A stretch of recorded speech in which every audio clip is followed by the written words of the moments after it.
বিসমিল্লাহির রহমানির রহিম। প্রিয় বন্ধুরা, আজকের আলোচনার বিষয় ক্যাপসুল সেফাক্লাভ 250 ও 500 mg ওষুধ সম্পর্কে।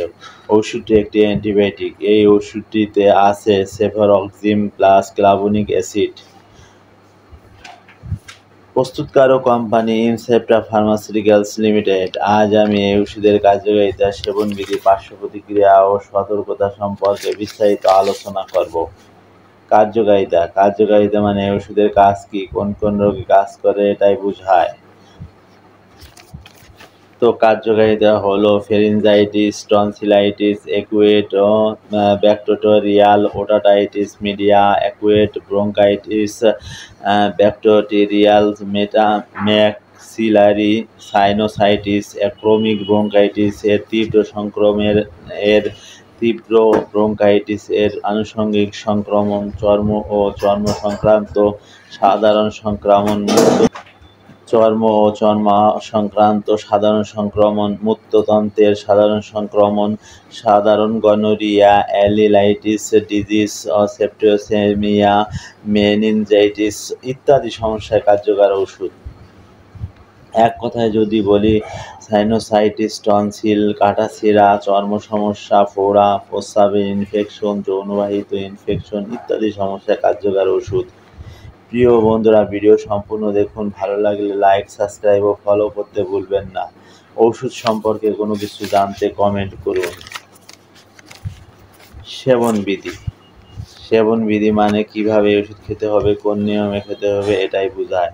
তো সেবনবিধি হলো 12 বছরের ঊর্ধ্বে এবং প্রাপ্তবয়স্ক 250 mg অথবা 500 mg একটি ক্যাপসুল দিনে 2 বার সেবন করতে হবে। সাধারণত 5 থেকে 10 দিন পর্যন্ত অথবা একজন চিকিৎসকের পরামর্শ অনুযায়ী সেবন করতে হবে।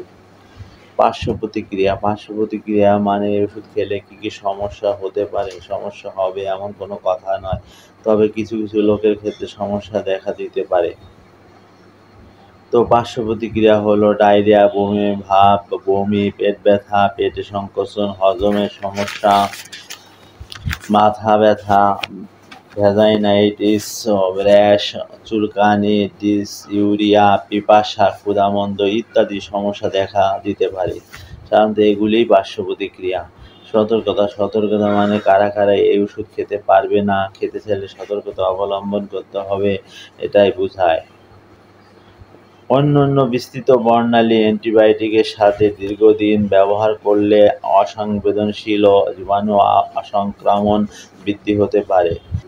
গর্ভাবস্থায় প্রথম 3 মাস সাধারণত সকল অ্যান্টিবায়োটিক পরিহার করা উচিত, তবে মূত্রতন্ত্র ও অন্যান্য সংক্রমণের ক্ষেত্রে গর্ভাবস্থার শেষ দিকে সেফারক্সিম ক্লাভনিক অ্যাসিড ব্যবহার করা যেতে পারে। সেফারক্সিম প্লাস ক্লাভনিক অ্যাসিড মাতৃদুগ্ধের নিয়ে স্বল্প পরিমাণ নিঃসৃত হয়, তাই স্তন্যদানকালে সতর্কতার সাথে এই ওষুধ ব্যবহার করা উচিত। এই ওষুধ ক্রয় করার পূর্বে অবশ্যই ডেট দেখে ক্রয় করবেন। শিশুদের নাগালে বাইরে রাখুন। সুস্থ থাকুন আর সুস্থতা কামনা করি। তোমরা সালাত কায়েম করো, যাকাত দাও এবং রুকুকারীদের সঙ্গে রুকু করো। সূরা আল বাকারা আয়াত 43।